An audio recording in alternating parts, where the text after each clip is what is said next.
श्रियकान्ताय कल्याणनिधये निधयेत्तिनां श्रीवेङ्कटनिवासाय श्रीनिवासाय मङ्गलम्।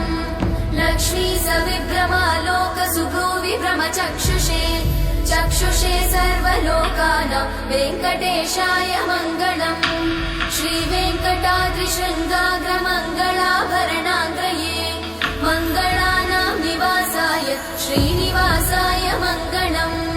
सर्वावयव सौन्दर्य सम्पदा सर्वचेतसां सदा सम्मोहनायास्तु वेङ्कटेशाय मङ्गलम्।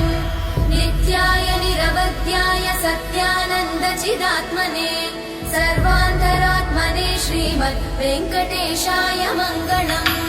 स्वतः सर्वविदे सर्वशक्तये सर्वशेषिने सुलभाय सुशीलाय वेङ्कटेशाय मङ्गलम्।